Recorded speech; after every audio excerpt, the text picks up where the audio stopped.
Yo, what's going on, everybody? Welcome back to Beyond Boundaries. The reactions, man. So, it's been a minute.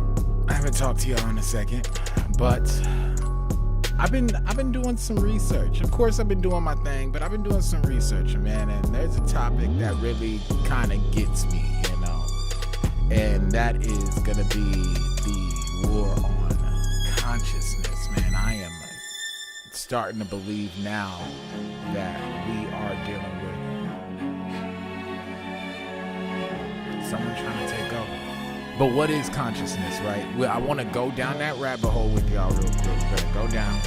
We're gonna see what we can see, man.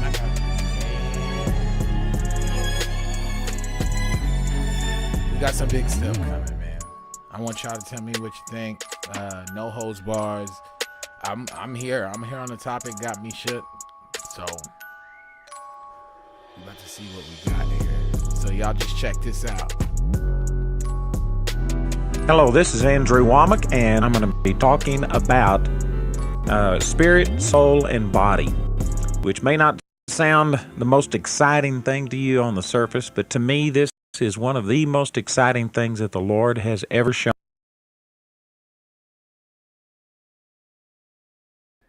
Oh, y'all excuse that here. I'm over here refreshing the system. Let me start that back over for you, youngin'. Hello, this is Andrew Womack, and I don't know. I wasn't having these problems earlier. Hold on, shawty. Hold on, baby. I'm going to be talking about spirit, soul, and body, which may not sound the most exciting thing to you on the surface, but to me, this is one of the most exciting things that the Lord has ever shown me. 1 Thessalonians 5:23 says, "And the very God of peace sanctify you wholly. And I pray, God, your whole spirit and soul and body be preserved blameless unto the coming of our Lord Jesus Christ." Now that is so obvious. We are made up of a spirit, soul, and body. And the body is very obvious. If you go look in a mirror, that's the part that you see. Now you would be speaking to my soul, which is my mental, emotional part. Some people define soul as your mind, will, and emotions, and I think that that certainly is true. I don't think that it's all inclusive. There's more to it. I believe that your conscience is a part of your soul. Your soul. Yeah, y'all heard it. Y'all heard it. Y'all heard it just like I heard it. What is your soul? What does it have? Your conscience is there. So if we're saying the war on consciousness, we're really saying the war on the... By the way, I just want to say this is for entertainment purposes only. I am nobody's pastor. I am nobody's minister. This is not even one of them at all. I mean, I welcome the community, of course. But this is not one of them at all. Although that it is. I think that there's a misconception that is out there that all of this stuff is like divided sectors of this world and you can participate in it or you cannot participate in it. But it's that, nah. You're participating in all of it, man. There's just different sectors. There's the physical realm, there's a spiritual realm, there's science, and then there's now this artificial intelligence realm, the last human invention, maybe.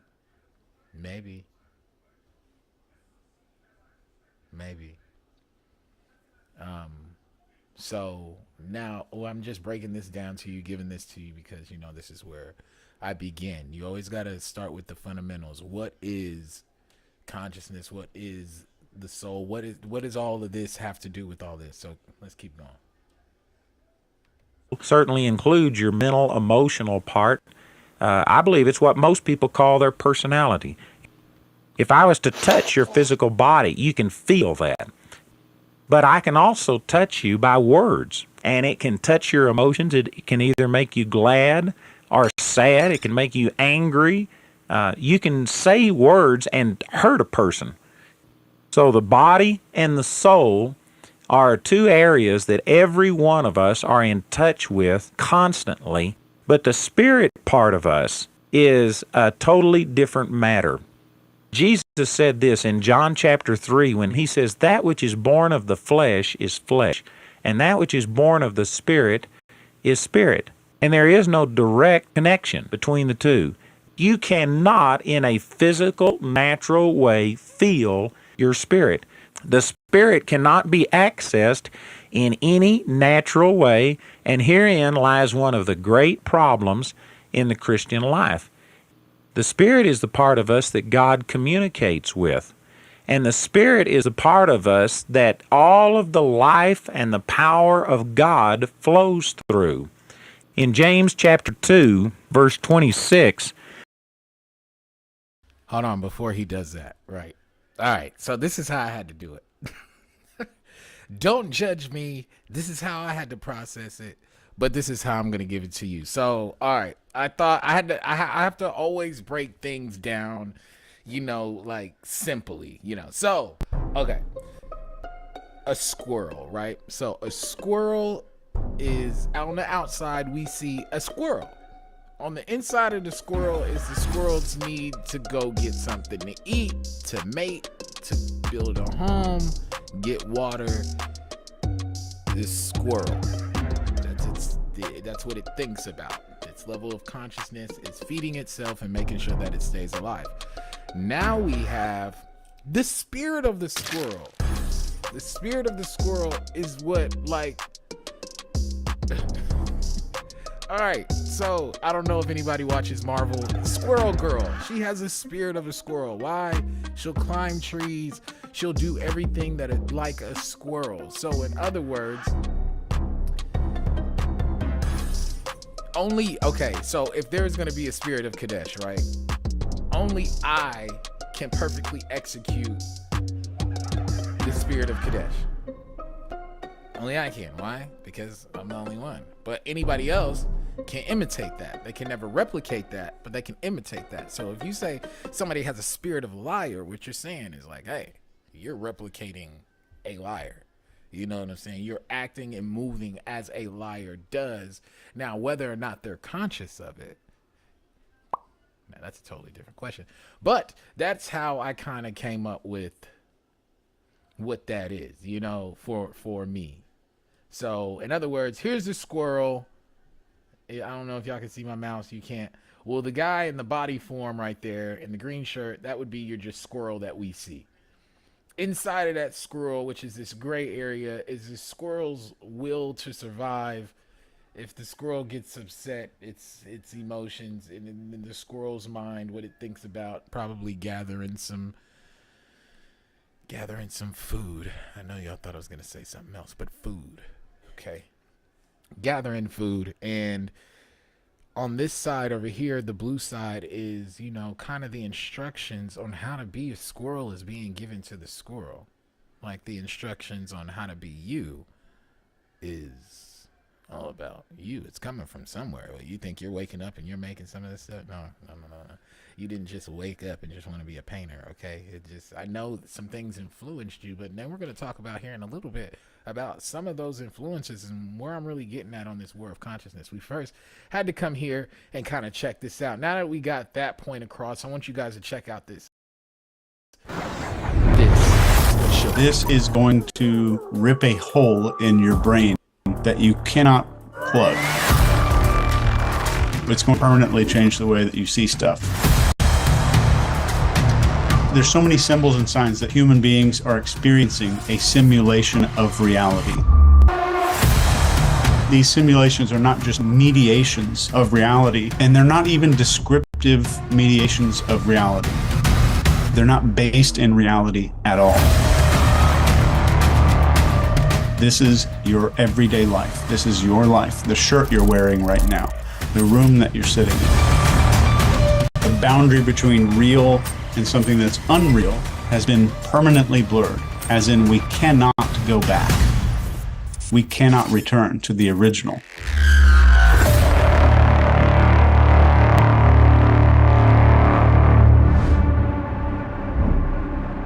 Jean Baudrillard is famous for having written this incredible book called Simulacra and Simulation. My favorite quote: we live in a world where there is more and more information and less meaning. Have you really just ever felt like your brain is constantly being hit with facts and updates and opinions, but none of it really sticks? In our world of endless content, real meaning gets lost in that noise. Baudrillard saw this coming a long time ago, and it sounds crazy. Shouldn't more knowledge, access to news and history and science make everybody smarter and better informed? Baudrillard's answer is kind of tucked away inside this collapse of the real into the simulation. One of Baudrillard's biggest ideas is that we're no longer dealing with reality. We're dealing with simulacra. And when he talks about simulacra, these are copies of a world that doesn't exist anymore. Everything kind of refers to something else. So in the past, a picture captured of a moment of real life. But now the photos that we take are filtered or AI generated or staged just for social media. They're not records of reality. They're designed representations of how reality should look. A painting of a king used to refer to an actual monarch. And a king nowadays is an emoji, refers to no one. It refers to an idea, and it's a simulation of something that cannot point to what it's referencing. A hyperreal world does not distinguish between a war where people are getting killed and a viral TikTok dance. Both of those exist as content, and meaning becomes flattened. If a memory of an event is shaped entirely by news clips and social media, do we even need the event itself anymore? What should seriously terrify you is that we're already at a certain point where it doesn't even matter if something is real. It only matters if it feels real.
I noticed y'all did not hear none of what I just said.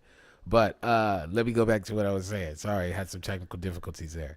What I was saying is that the scary thing is about what's taking place is that science tells us that 80% of what we see is made up by our brain. Scary, huh? But here goes something even scarier, right? What is everybody making up? Because I don't think that there's one bad guy, and that's the thing that scares me the most. Or there's a collective of bad guys, or there's a few family of rich, powerful bad guys. No, I'm not saying that. I'm saying that we are all shaping the system, and it's like playing a game that we all kind of like got together, and we all played this game. And this game was designed, of course, to be changed over a period of time. But as we changed the game and as we added new rules to the game began to take on a life of its own. and it's now beginning to consume and reward players as it sees fit. The game can't be stopped unless the people stop playing the game. But the chances of that happening in this day and age, what are they after? I mean, if I have your mind, and let's say we got fake food and everything else that's out here, and I got your body, there's only your mind being what will, according to that, which is your soul. Well, a piece of it. You got a piece of your soul. If your mind is one of them, your emotions is another one. That's why we watch the content that we watch, right? So your consciousness, they want to get you, us, hack us. We're gonna go through all of this throughout the course of this week, because I think it's important. Because you stop caring about certain stuff when you start really, you know, who likes feeling powerless? Who likes feeling like, who likes feeling like I've been invaded without anybody's permission? You know what I'm saying? So I'm gonna get back into it. Y'all pay attention close, because this is not a game. The Watchmen are now out. The Watchmen are out. And if you know if you know, you know. If you know, you know. Us Watchmen, we are out. We're here. So here we go. Simulation is a process that begins with a model, a sign or a symbol that's meant to represent reality. So as the process of simulation advances, these signs lose their connection with the original thing that they were meant to represent. The signs take on their own life. They become what's called simulacra. They're copies that have no original. It's a simulation of itself.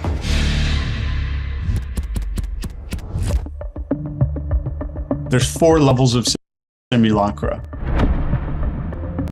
Hey, real quick, y'all, real quick. I like that he used the example of the corn. And this is one of those, if you know, you know. Did corn originally look like that when corn first was crowned corn? Is that real corn? Y'all let me know in the chat. This is a faithful, or what you would call true, copy, where the representation is clearly an artifact of a real and unblemished original. So this is a perversion of reality here. So either intentionally or unintentionally, we're distorting the image of the original. They still have a link to the original, but it's been changed. These mask the absence of a profound reality, and they create a facade that looks real or natural, but it's not tied to any original form. These have no relation to reality at all. They are their own, what he calls simulacrum. Here, this line between like real world and the world of simulacrum becomes indistinguishable. You cannot tell the difference between fourth order simulacrum and reality. There's a fascinating story in the book. It's about this tribe called the Ifuago people.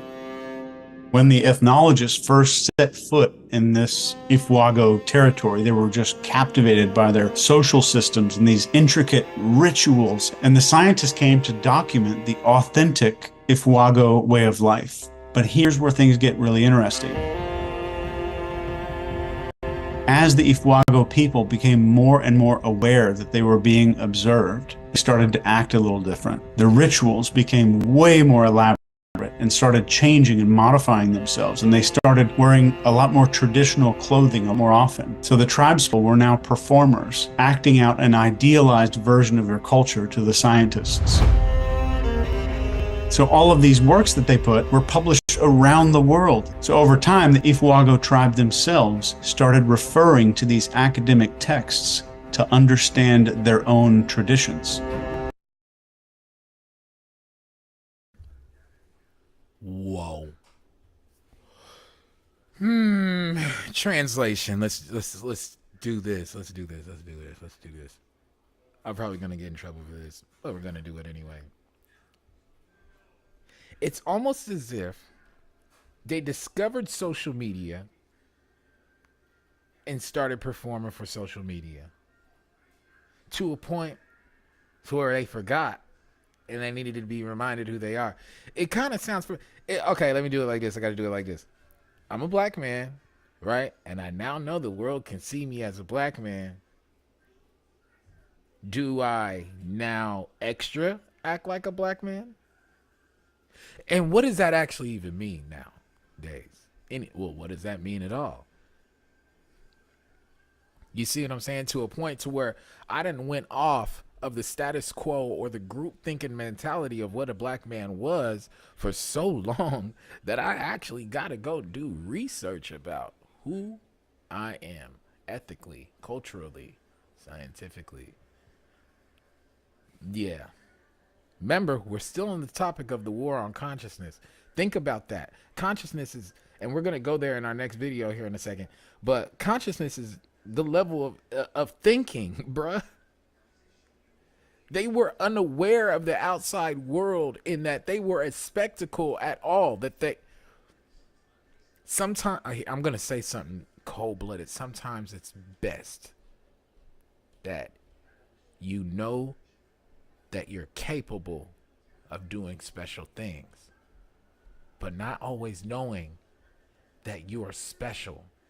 Being special doesn't necessarily mean make a spectacle, but that means that you are a uniquely designed tool for this plane of existence, for the world. Being it's like it's like they said, it's like, hey, camera's on you. Yeah, hey, y'all looking good. They started putting on their traditional wear all the time versus the stuff that they would normally work in and, you know, kind of, you know, do their daily activities in. What they decided to do was, since the cameras was on them, is to go ahead and, you know, put on the traditional stuff. I had to put on your Sunday's best, you know, put on your Sunday's best, man. And, yeah, the cameras, they love us. They like us to a point to where they barely can move now. Look, bro's barely moving.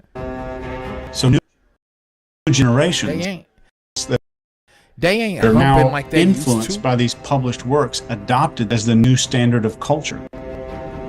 The line between real and represented was gone. Let me give you another example here of this fourth. Did you hear that?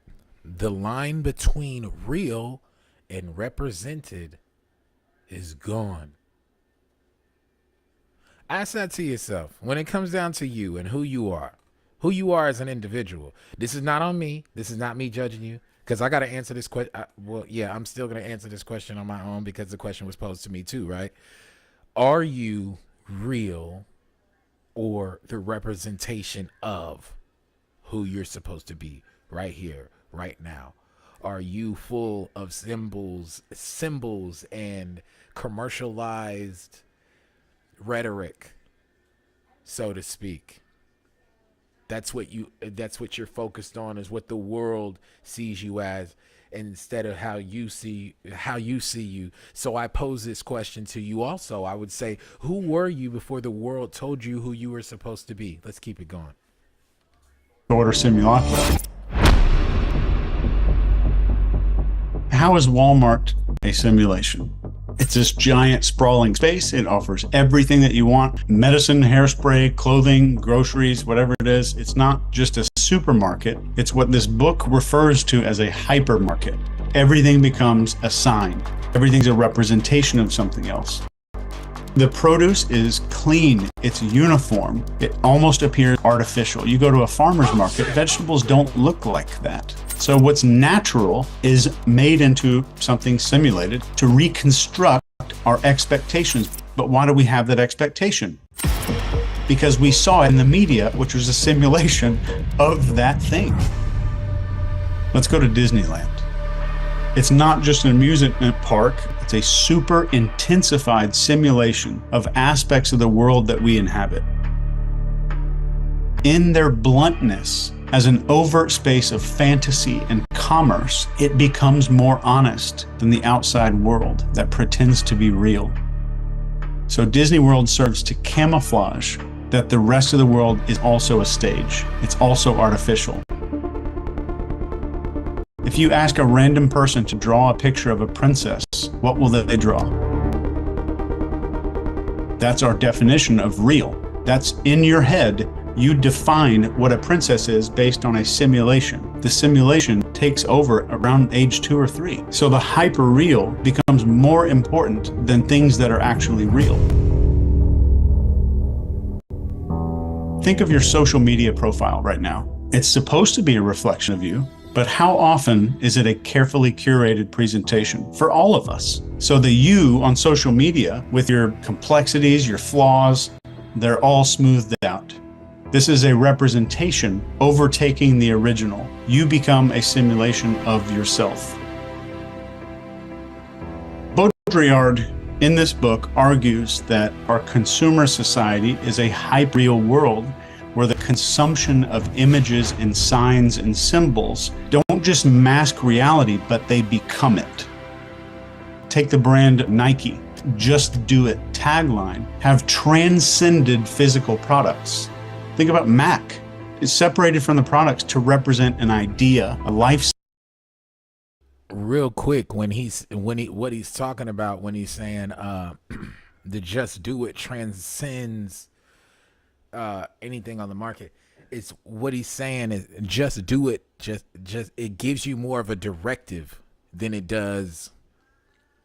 And it gives you a directive for life, kind of. It kind of encompasses everything in life. Just do it. It's profound, and you really don't even think. You think Nike, of course, yes. You think Nike, but when you think Nike and you do your own research, what are you thinking? You know what I'm saying? When you think Nike, what are you thinking? I know you're thinking shoes. I know you're thinking what they put out there for you to think. But what are you really thinking when you're thinking Nike? I always say, if you're not I'm one of those individuals that like etymology. I like to know where words come from and how they started, how they transformed over time into meaning what they mean today. But you always got to go back to the root, the grammar, the grimoire. Yeah, I'm dropping some gems, but yeah, y'all look it up. Y'all look it up. Y'all, you know what I'm saying? This is for entertainment purposes only. You hear what I'm saying?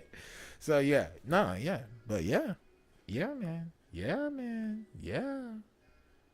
All right, here we go.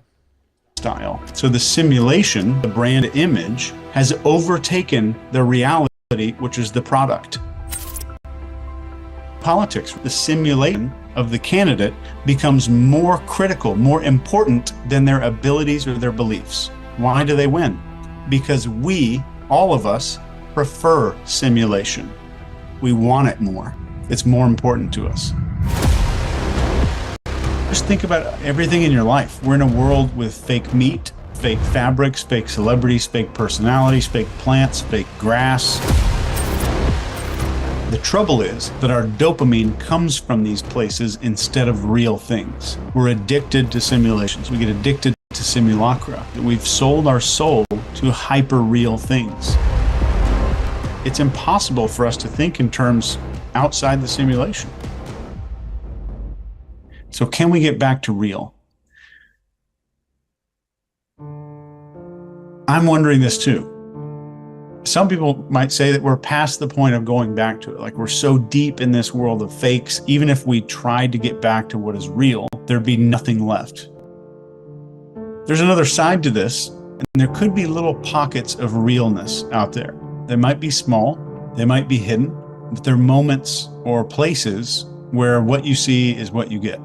So think of a genuine smile from someone you've never even met before and how that just feels. Think of art that's made just for the love of making the art, not for the selling of it. I think the key is to just know that the world we're in is filled with illusions and distractions, and we might not be able to completely get out of this, but we can definitely become smarter about navigating it. So just remember, anything that takes you further from who you are is the simulation. Clothing, ego, marketing, ads, buildings, neon labels, all simulation. Essentially, get back to nature.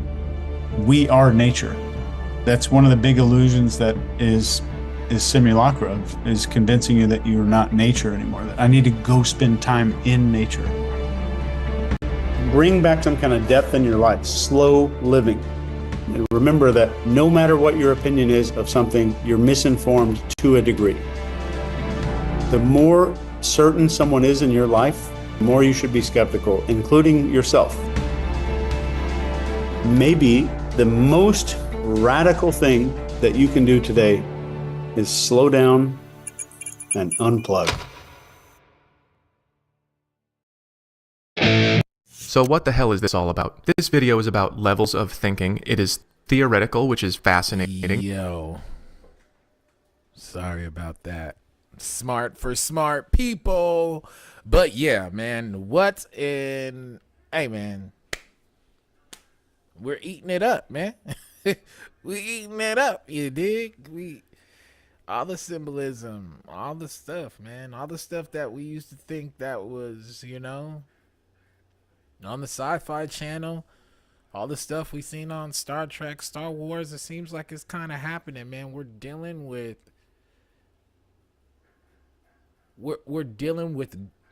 ego, just straight ego, all the way across the board, to where we're not thinking past a certain level of consciousness. And when I said earlier that, in fact, what they've been saying, that AI is man's last invention, man, it's kind of hard to argue that away, man. I mean, think about it. There's nothing that's gonna be done without AI. I mean, it is being controlled. There is some scary things happening with AI. I don't want anybody to think that AI is some kind of demon or anything. That is not. It's not true. AI is being used maybe by demonic or malicious forces out there. But outside of that, man, we need to be worried about what we're conscious of and what we're not conscious of. You know what I'm saying? That we have to figure out a way to, to sensitize again. Like he was saying, getting back into nature, grounding ourselves, really focusing on things like breath work. Like, you ain't breathing for no reason.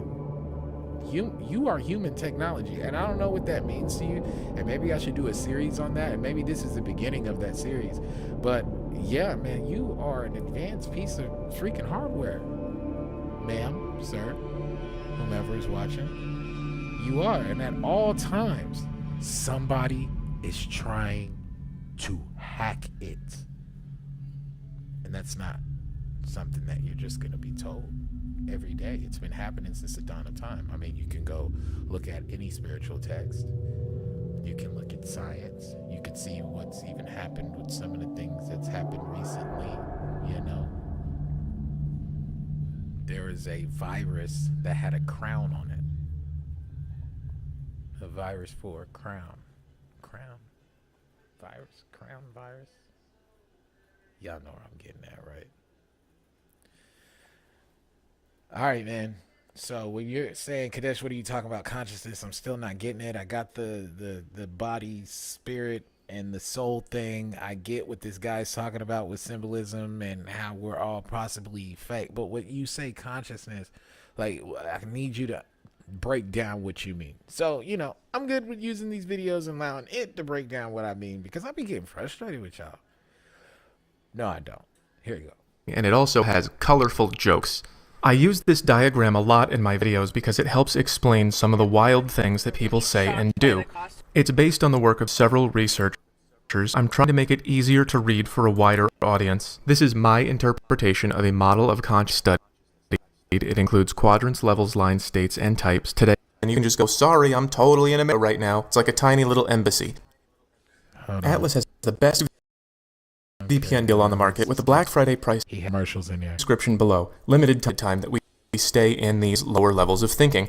Let's talk about what they are and how they work and how to move on. I should say that higher does not always mean better. Some people watch my videos where I talk about my mistakes and they say, oh, you think you're at a high level? You sound like a jerk. But higher doesn't mean better person. It means more aware. So here's the lower level of awareness, seeing things, and then... Right, man, because that's... Okay, yeah. Think about that. If somebody's at a higher level of awareness, wouldn't that mean it, more insulting? Be like, how you thinking up there? How are you up here in your awareness and coming down here in your responses? You know what I'm saying? Maybe I won't. Yeah, I'll let this. You see what I'm saying? Y'all already frustrating me, dog. No, I'm just playing. Here we go. As you go higher in the levels of awareness, it becomes much more complex. You're seeing people, seeing almost into infinity. And so when I make mistakes in here, I usually know exactly why they're happening. I usually can say things like, I choose women who probably will not stick around. Why? Because I don't think I can support them anyway. Well, why does that matter? Well, usually most of them want a higher level of support that I can provide. And why does that matter? Well, it doesn't feel good when they leave because I can't support them. Okay, well, why do those feelings matter? Can you change it some other way? Can you get a better job or something? Well, I tried to do that.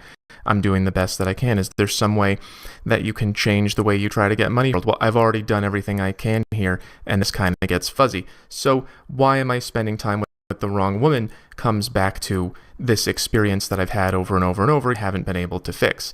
It's the ability to see through what's going on in your mind and also to see through similar levels of complexity in what's going on in the world around you. So it's not about being good, it's about getting it.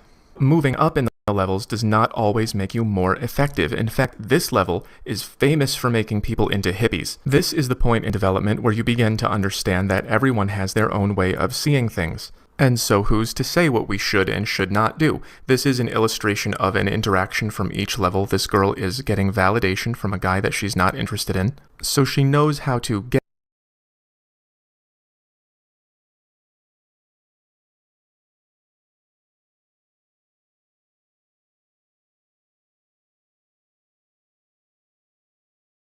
the validation, and then she stands back and she can plan how to give less to get even more, and then she looks at that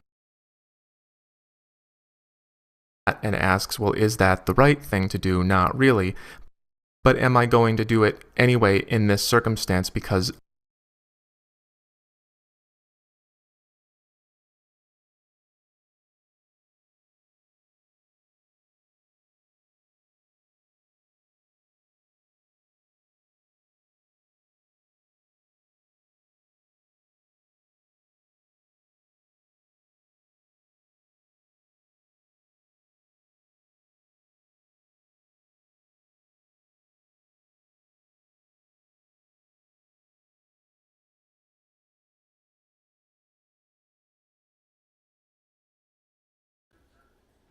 Hey, hey, hey, hey.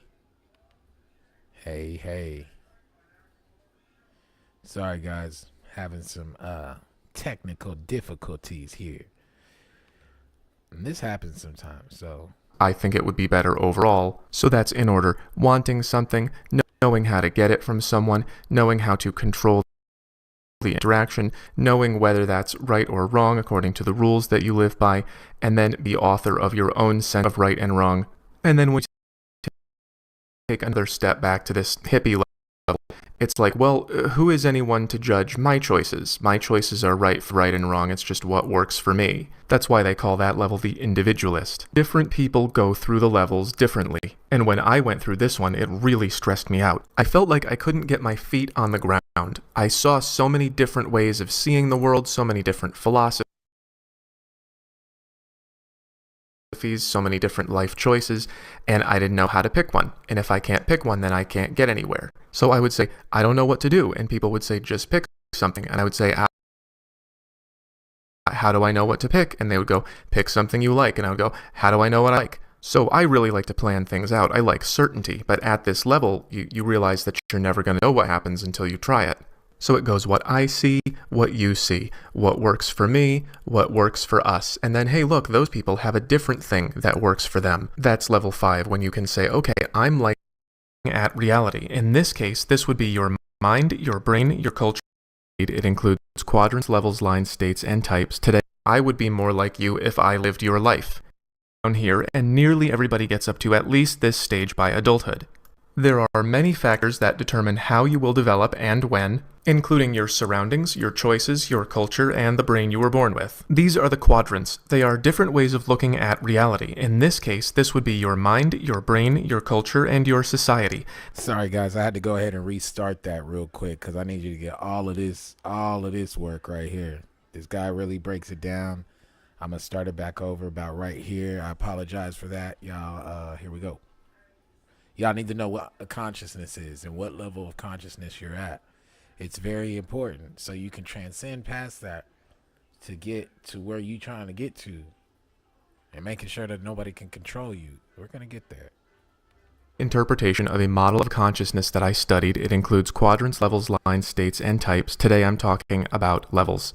I want to make a big, long video explaining each level in detail, but for now I'm just going to do this short version to get it out of the way and get the ball rolling.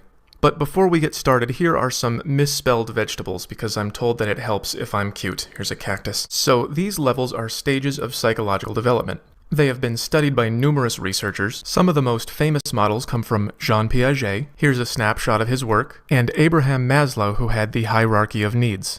Everybody is born down here, and nearly everybody gets up to at least this stage by adulthood.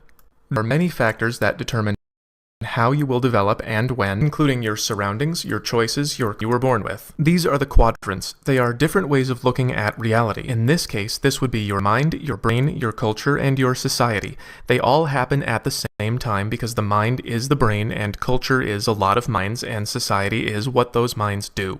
I should also say that people are never really in a level. You just slowly develop the ability to think at higher levels as you gain experience, but we all use the lower levels every day. When you have to use the bathroom, for example, that's a level 1 process. It's not a complex style of thought, it's just a feeling or an urge. So some people make it up to higher stages and some people never do.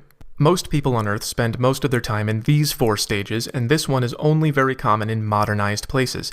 And it's the first stage where you can adopt a world-centered level of understanding, which means understanding how people think the way they do based on where they're from. Before that level, there are right and wrong ways of thinking, so you would either be doing it right or you're not, and then they would say you're either doing it right or you're not. After that, it's more like, well, maybe I would think that way if I was from there, or maybe I would be more like you if I lived your life. That's where global thinking begins. Speaking of global thinking, this is my first sponsored video. It's brought to you by Atlas VPN, which allows you to access all the stuff you like from all over the globe. It feels illegal, but it's not. With Atlas VPN, you can just go, sorry, I'm totally in America right now. It's like a tiny little embassy. Atlas has the best VPN deal on the market. With the Black Friday price cut, it is $1.70 a month with 6 months extra for free, which also feels illegal and is not. Check the video description for the link. Atlas VPN makes you anonymous, which is a big deal for me. Want to cover unlimited device level, you sound like a jerk. But higher doesn't mean better person, it means more aware. So here's the lower level of awareness, seeing things, and then as you go higher in the levels of awareness, it becomes much more complex. You're seeing people, seeing almost into infinity. And so when I make mistakes in here, I usually know exactly why they're happening. I usually can say things like, I choose women who probably will not stick around. Why? Because I don't think I can support them anyway. Well, why does that matter? Well, usually most of them want a higher level of support that I can provide. And why does that matter? Well, it doesn't feel good when they leave because I can't support them. Okay, well, why do those feelings matter? Can you change it some other way? Can you get a better job or something? Well, I tried to do that. I'm doing the best that I can. Is there some way that you can change the way you try to get money from the world? Well, I've already done everything I can here, and this kind of gets fuzzy. So why am I spending time with the wrong woman comes back to this experience that I've had over and over and over again, and I haven't been able to fix. It's the ability to see through what's going on in your mind and also to see through similar levels of complexity in what's going on in the world around you. So it's not about being good, it's about getting it.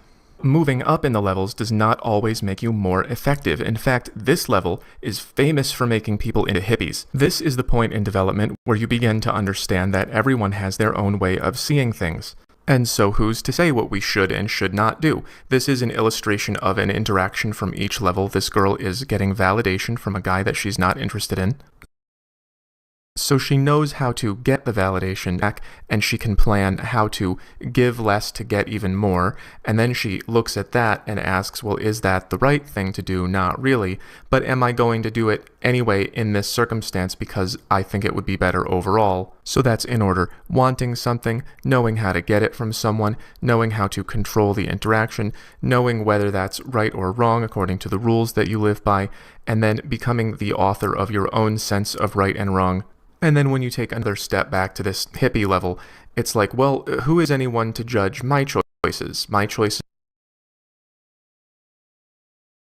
So that goes back to the question. And maybe I should wrap it up right here. And you guys are always welcome to go check out these videos. And I'm probably going to do another part 2 to this. This is definitely intriguing. And I will continue. We're at 5 minutes and 40. Hold on. Let's go ahead and listen.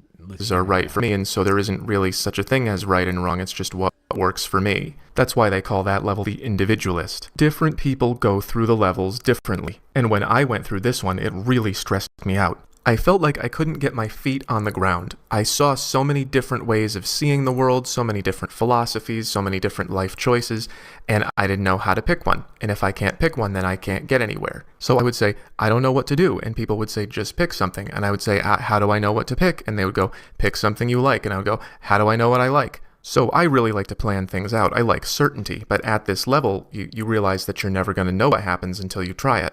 So it goes what I see, what you see, what works for me, what works for us. And then, hey, look, those people have a different thing that works for them. That's level 5, when you can say, okay, I'm like this because I'm from here, and you're like that because you're from there. And then at level 6, it's like, well, where I'm from is really just myself. Everybody is just from their self. And so how can one self have an idea that's better than any other self? Whereas at an earlier level, you might be able to say something like, well, my dad was an accountant, and so I'm an accountant. That's just what we do, and you don't have to deal with any of this uncertainty. So higher is more complex, but complex is not always good. The way I explain it is that you can have a really good shoe or a really bad car, and I think what I have is a sinking cruise ship. So if higher is not always better, then why should we grow? Well, because higher is usually better.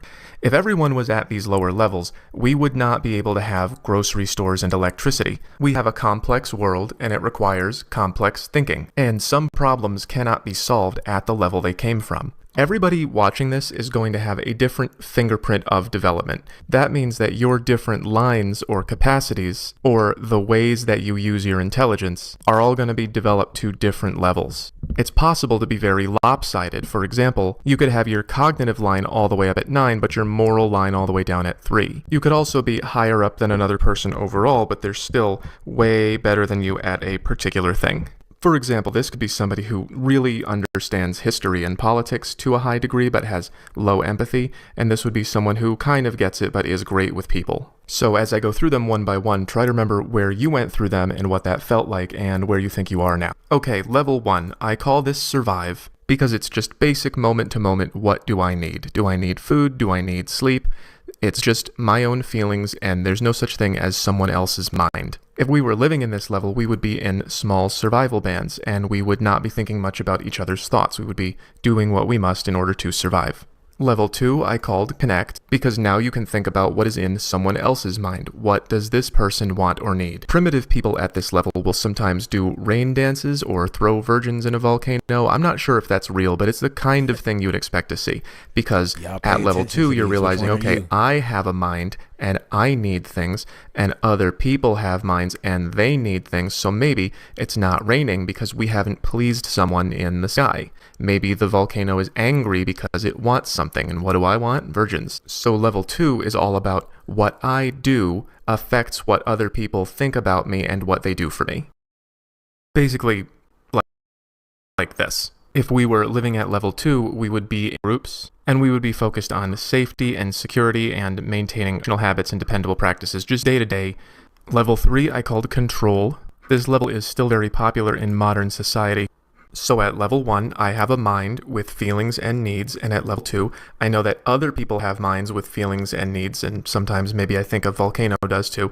And at level 3, now I know that other people are aware that other people are aware that they have. So I know that these people have a relationship to each other the same way that I have a relationship to this, and to this, and to this, and to this. Now I know he has a relationship to her. So instead of just direct connections, this creates social situations. Here is a woman seeing man bad on her phone, and then she sees the man in her life and goes, oh, wait a minute, if man bad, then maybe that man bad. And then at level 3, you would step back and say, well, what do I do about this situation? Why is he being bad, and what can I do about this relationship? If we were living at this level, we would be living in something like the Roman Empire, mythic, feudal, and exploitative empire.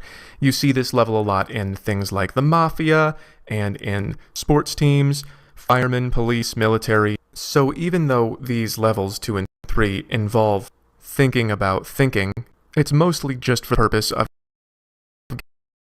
getting what you want and having power over others. Like the state of mind that majority of us are stuck in now. Control, whether it be in our relationships, whether it be in our working situations, whether it be even in our families, in social situations. I don't know if I said that. I think I did. Economic situations. It's always about control or making you feel like the deal is always about how much control you can have. Think about, it's like everything is a deal. Everything is a series of offer and acceptance. Remember this, coin this, put this in the back of your mind. Everything on this planet, every interaction that you have is a series of offer and acceptance. Hey, it is. Even if you wave hi to somebody, you offered them a greeting and they can offer you one back, so on and so forth. You get a hamburger at a restaurant, either way it goes, it's offer acceptance. You get a hamburger, they want some money, and so on and so forth. So I mean, even when it comes to homelessness, hey, come get you some free food, some free supplies or whatnot. Think about it.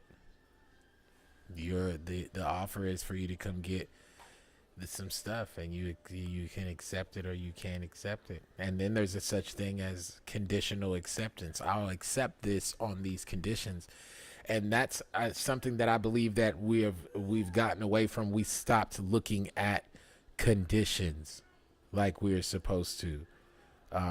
Or conditionally accepting things. I can accept this under these conditions. It's no different than saying, hey, mom, not mom. Well, yeah, this is just in case kids are watching. Hey, mom, I want to go to the park. She's like, yeah, you can go to the park if you give me $1,000. That's a conditional acceptance. Like, sure, you can go to the park, but give me $1,000.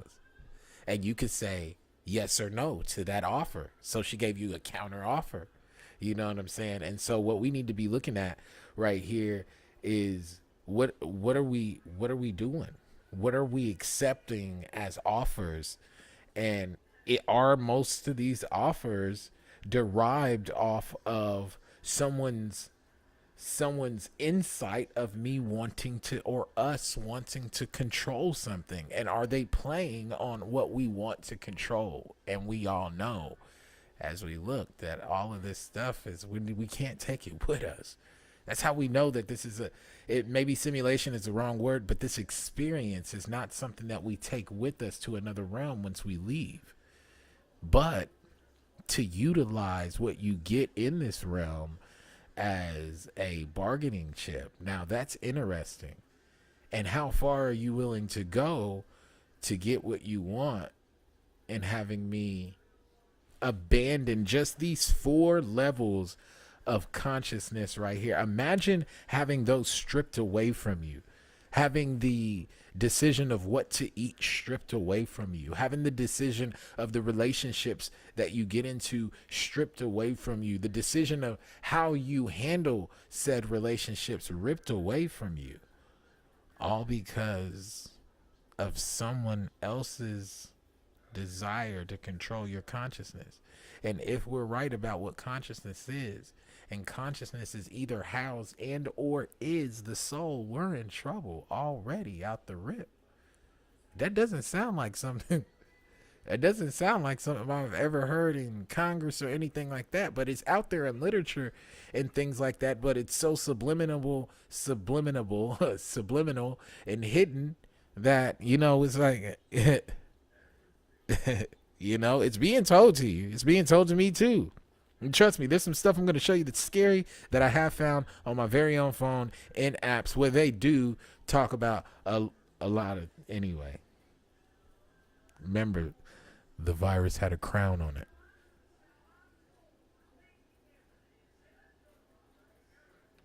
I called belong because the primary drive is to fit in. And that drive is motivated by what they call second person perspective. So again, at level 1, you have your own feelings, urges, and needs. At level 2, you see those of others and you can react to them, but it's still all about what those feelings mean to you. And at level 3, you understand that you're in a complex social web of relationships and you can react to those relationships and exert control over your situation. And at level 4, that's when you realize everyone is in their own situation. That's where we get the classic folk wisdom of don't judge somebody until you've walked a mile in his shoes. You are in this situation over here, but imagine if you were him in this situation over here. Maybe you would have done what he did too. That doesn't come online until you get the second person perspective at level 4. When level 4 was brand new, it was basically medieval empires. It says mythic empires here, nation states. Basically large groups of people that lived by a set of rules that they shared, as opposed to the do what you want mentality of level 3. Level 4 focuses on good versus evil. The entry to that level is called the diplomat because of the way that they focus on acceptable behavior and social norms. That's their way of getting over the problems from the previous stage. You can tell when second-person perspective is coming online in children because they start looking in the mirror more. They start to realize, oh, I have other people looking at me the way that I look at other people and I have feelings about them. They're looking at me and having feelings about me. Buddy. So I better think about it. Think about it. Think about it. Think about it. At that level where you're looking like, hey, people are looking at me. Are you prepared to show them the authentic you ever? No. But what happens if you train the mind to always give off to the rest of the world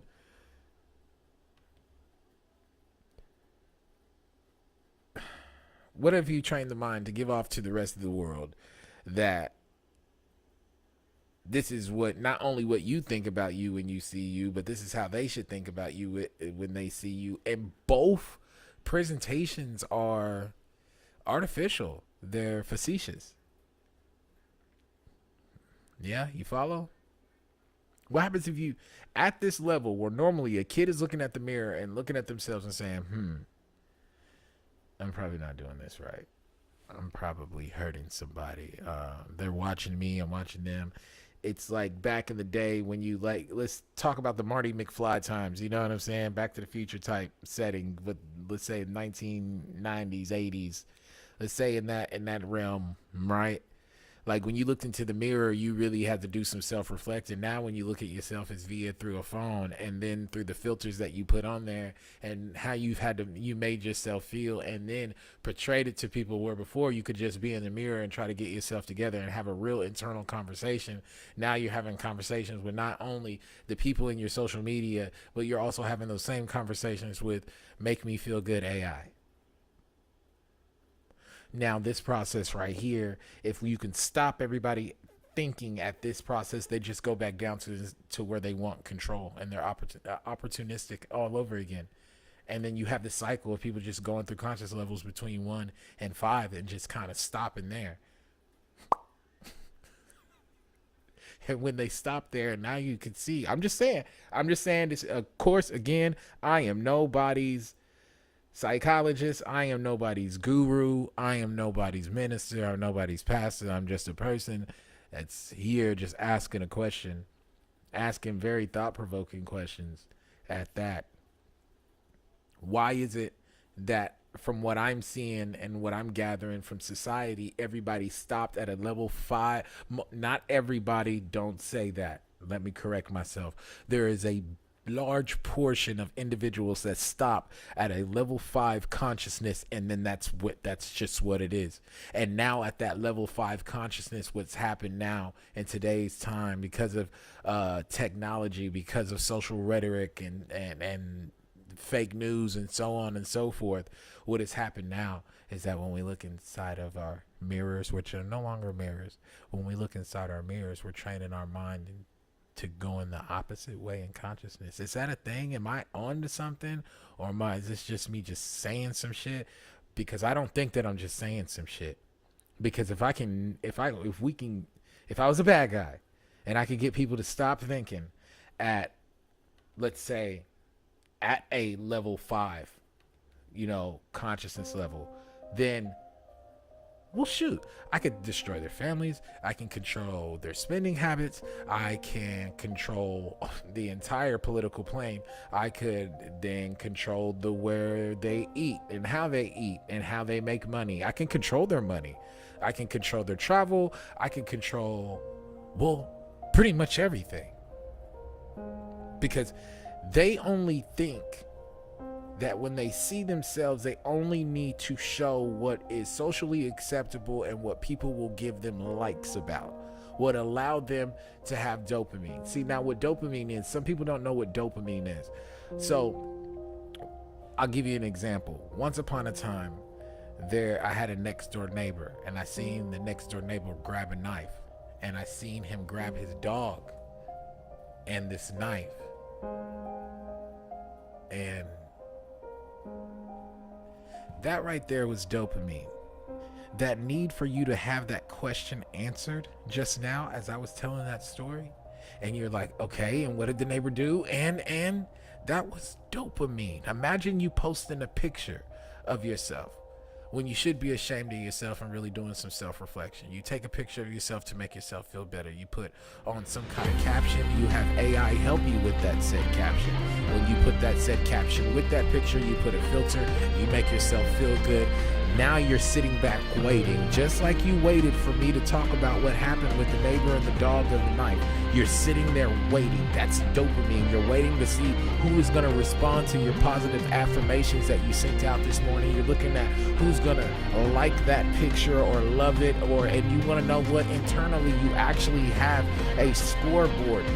A heart means something different to you than a care hug thing means, than a like button means, than everything else means. And we're just, you know what I'm saying. You know what I'm saying. You know where this is going. They're trying to hack us. And if I could stop you right there at level 5, it's not going to be hard. Let's keep it going. Be up to their expectations. Level 4 is the beginning of what we traditionally refer to as morality. Here again is the woman seeing man bad on her phone, and then she feels like, well, maybe this man is bad because my phone said so. She's projecting that onto him, having a negative experience, and then deciding what to do about it. I'm going to break up with this guy. He must be bad because I felt like it was true when I saw it on my phone. And then out here, she takes a step back and looks at herself as if she is a second person, which is why they call it second person perspective, and thinks, is that the right thing to do? This is the first point where it becomes obvious that consciousness is important, because a lot of people see things on their phones or on TV, and it gives them a feeling, and then they see that feeling coming from others, and then they do something about that. And see, and I know this is going to be in one of the other levels of consciousness, right? And I really should stop it right here and then let y'all kind of go with the flow and meet me back here tomorrow. But with her sitting out in number 4, right? And the levels, what we were talking about 5, where you're now knowing that people are watching you. At level 4, we're looking at whether something is right or wrong. Right? When you're in that level 4 way of thinking, whether something is right or wrong, you have to remember what's also influencing that. Number 1, how you're feeling currently. Whether you're determining something's right or wrong, how you feel, number 1, right out the gate. And that's physical, and that's emotional, and that's mental. However you feel. That's going to determine the outcome of your answer, whether something is right or wrong. And then your past experiences after that. And then what society ethically says is right or wrong. That's how you're going to determine. And, well, let's just say not quite seasoned level consciousness 4, but being at conscious level 4, whether you're seasoned or not, is still conscious level 4, right? All those things are factors in there. So you're going to determine whether something's right or wrong. And number 4, here goes an example. There are 2 dudes, right? One dude, he got kid. Both dudes got kids.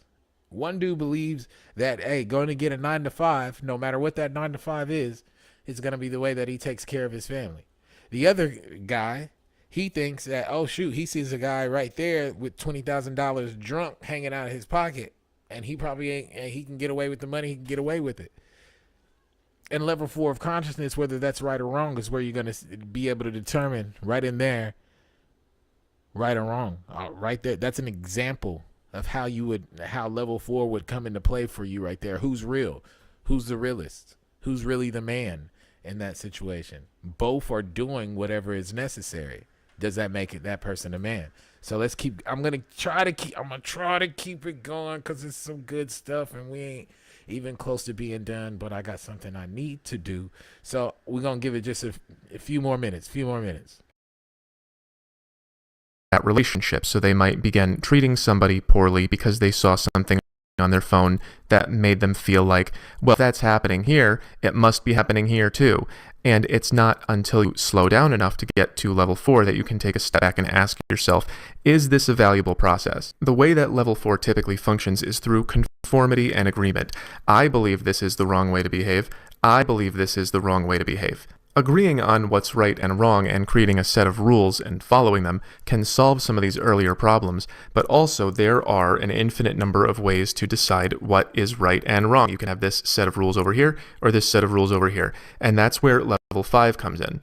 Level 5 introduces objective observation as a value. Basically, okay, you guys think A, B, C is right, and you guys think X, Y, Z is right. Well, let's figure out which one is better. And in order to do that, you have to take another step back into a third-person perspective. So again, the first 3 levels are all about me, and then level 4 is, if I was another person in my culture, how would I view my behavior? And then level 5 is another step back. If I was an alien or a stranger, how would I view my culture? This also enables you to view other cultures and sets of social norms. That's why it's global. It's the first time that you can go, oh, I get why they're like that, because they're from somewhere else. Level 5 has only really been around for a few hundred years, and it is basically where we get science and the assembly line and other forms of modern conveniences. Level 6 is where things get really fun. You might remember how it went for me. Level 5 is into objective observation, but level 6 recognizes the role of the perceiver. A different perceiver is going to equal a different perception. That brings in the fourth person perspective. So down at 1, you have me and my needs, the way I relate to others, and the way I get my way in my social situation. And then you take a step back. What does my behavior look to others around me? And what rules do we make about that? And then another step back. What would our set of rules look like to a different group of people? And then level 6, you step.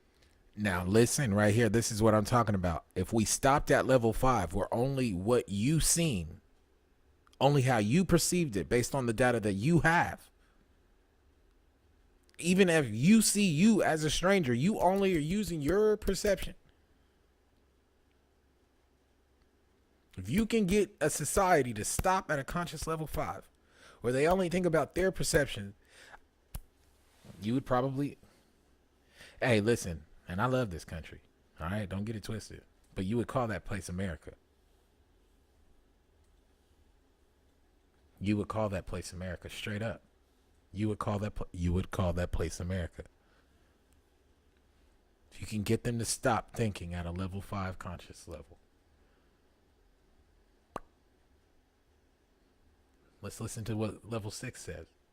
That back again, and well, the way that you are looking is going to determine what it looks like. So when you here, you'll see one thing, and when you look here, you'll see another thing, and when you look here, you'll see a third thing, because of who you are and where you came from. So there isn't really any way to objectively observe. Not being able to objectively observe can feel weird. Level 6 is very new. There were a few philosophers talking at that level in the 1800s, but it didn't really show up in mainstream society until 1960s America. So because the way that you're looking determines what you're going to see, that means there are multiple perspectives that are valid, because we all have a unique personal subjective reality that's not observable to others. Basically, how do I know that the red that I see is the same as the red that you see? Maybe my red is your green. From the fourth person perspective, there's no way to know. Level 6 is a really good example of why higher development is not always necessarily better. It is a very high degree of moral development, recognizing the validity of everyone's perspective, but let's say, for example, that there's a problem going on down here. Let's say that this guy did something that is considered morally wrong in this culture. But wait a minute, he says, that's how we do it where I'm from. So when level 6 goes crazy, they start saying things like, we can't make this guy follow these rules just because he's here. He has these rules where he's from. And who are you to judge which set of rules is better? We should recognize everybody's unique perspective. And that can and often does give people the idea, I guess I can just do whatever I want because who are you to judge? That's why we have problems like this. And yeah, some of these people are unfortunate, and that's sad, but some of them are just doing whatever they want. And we now have laws that don't distinguish between them because there is this white break in the chart, and that's because we are moving up to second tier consciousness. And what that means is that level 7 is the first level that can understand and include all the previous ones. At level 6, they still insist that they're correct and no one else is. For example, at level 4, you might have a Christian church and a Muslim mosque next door arguing over who has the true faith. But at level 6, we can all get along, we just need more understanding, when that's not what either of those groups wants. So even if level 6 says that they're about equality, they're saying we all need to be equal even if we don't want to. And it's not until level 7 that we understand how to actually give each previous level what it wants to have so that they can live in harmony. At level 7, this person perspective gets expanded through time, which creates awareness of the self as a history of your own experience. At level 6, everyone has their own view, and so who's to say who's right and who's wrong? But at level 7, you take yet another step back and you realize that that unique view, nowhere, it developed over time, and everybody else is developing over time. So at level 6, because we are all the same, everybody belongs wherever, but at level 7, since we know we all change over time, people belong where they fit the best. So for example, does this behavior fit here? If not, then it has to go where it belongs. And if it does, then we can all learn something new from it. That's why I called it harmonize, because it's no longer about radical inclusiveness. It's about recognizing interrelated systems and how they are either synergistic or clashing. Radical relativism and radical inclusiveness, they sound nice, but they do create a lot of clashing. People who are at level 7 tend to naturally recognize development without studying this chart or any of the stuff it came from, and it's pretty fun to see. I asked one of my life coaching clients a question, and he said, well, a little while ago, I would have answered it like this. And before then, I would have even answered it like that. And maybe a few years ago, I would have answered it like this. But now... And so he told me all about his development through the levels as his answer to the question. As far as I know, there is not yet any large collection of people at level 7. You can find a lot of these people in San Francisco, and you can find a lot of these people in New York, and you can find a lot of these people in Alabama, and so on. So let me know if you think that you're up at this level. I'm trying to build a time army so we can all get together and work on all this from up here. And I'm not really sure if these numbers are accurate. I get more confident the lower it goes, but I know I enjoy meeting them because their ability to naturally balance and synergize things and put everything where it belongs means that they're going to be instrumental in solving a lot of the problems caused by the previous levels. The levels get more difficult to explain the higher they go. You may have noticed there's a lot of words here. And level 8 is pretty rare. I don't meet a lot of people who are stably at it, and even when I do, I don't think they spend a lot of their time there. So level 8 appears when you take another step back from this, and we are now witnessing ourselves change over time in the moment. As you behave, as you think and feel, new parts of you emerge from the ether. That's what it means to be construct aware. It means that you're watching your own mind construct itself as you go. So at level 8, you can see all these different parts of yourself kind of coming out to play. For example, you could look at an image of a donut or a donut sitting on a plate, and you can go, I'm feeling many things right now. I'm feeling hunger for the donut because it's good, but I'm also feeling a sense of guilt from one time that I ate a whole box of donuts that were not meant for me, and then somebody gave me social punishment and shame for that, and I also got a stomachache because I ate too many. I'm recalling that memory as I look at this, and it's influencing what I want to do. So now that I'm aware of all that going on in me, do I want to listen to it or not? Do I want to be the kind of person who just has a donut anyway because I'm an adult and I can do what I want? And it might sound silly when you're talking about donuts, but imagine that this is something like global politics, or even an interpersonal relationship. Like, yeah, I saw this on my phone and it gave me a feeling, and I'm aware of where that feeling is in myself, and I'm aware that I'm projecting it onto this person, and I'm aware of my impulse for what I should do about it, and I'm aware of what my culture says I should do about it. And then all of that is wrapped up in objective observation and the story of who I am and how I got here over time and how I'm viewing the event because of my personal history. Do you see how that gives you a lot more power to change your behavior in situations like this? Imagine if more people could see something and then see their own reaction to it instead of just reacting, and then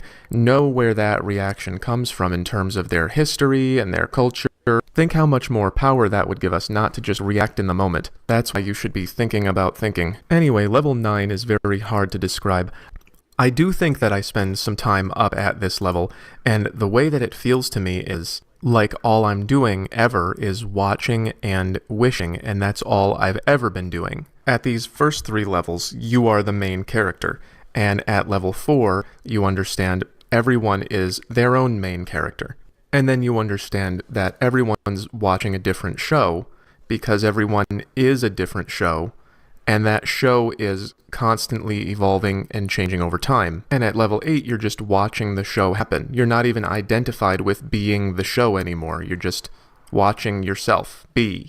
So when my mind is up here, it's like, okay, I'm seeing myself, seeing my history and where I came from and what I'm like and do, which is made of all this stuff, all the memories and habits from the lower levels.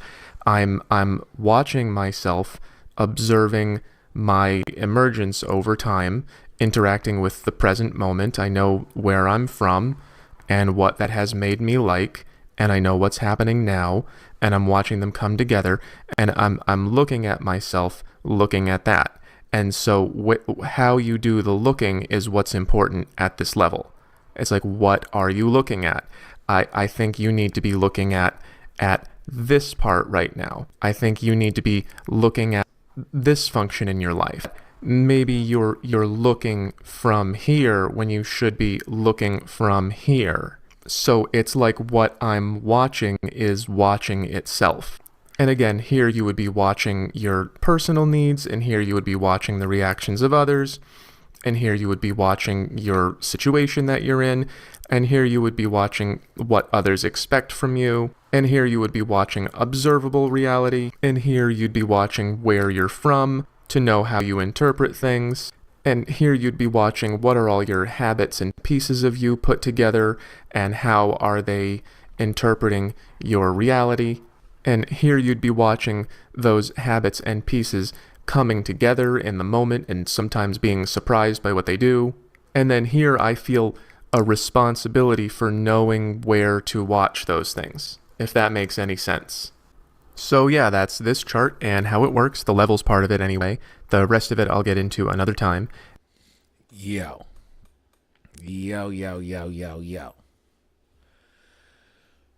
There's one thing that I know for sure. And that's if the war on consciousness is a real deal situation. And I'm hoping it's not a real deal situation, because I don't think that I don't know, man. It's just bad. Just imagine waking up and not being able to control nothing. Oh shit! Seriously, man. Think about that, man. Think about it and man, not just think about it. I'm asking you to dadgum give me some kind of way to get up out of here with you. If you got a way to get out, let me know. But For real, imagine not being able to have those choices on all 9 of those levels. On all 9 of those levels, guys. Not being able to have those choices. That one day that you wake up and all those choices are gone because you weren't paying attention. How, look, man, from all the way from detoxing from heavy metals to what's going on in technology, nanotechnology. We're going to be looking some of that stuff up.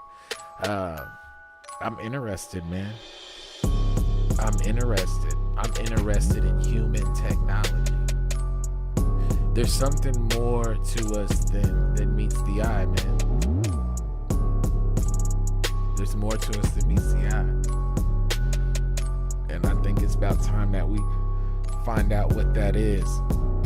If they already have your thoughts, if they can already control your emotions, if they already control what you eat, why not go after your consciousness? That's a possibility. We are no longer in Kansas, Toto. We just aren't. So, man, you guys be aware, man. I thank you guys for stopping in, hanging out with me. If you did, if you didn't, it's all good. I'll be back doing the same thing, asking the same thought-provoking questions that no one likes to ask. But it's all good, man. I want y'all to have a beyond blessed night. Thank you for coming back to Beyond Boundaries. I am your host, Kadesh. And until next time.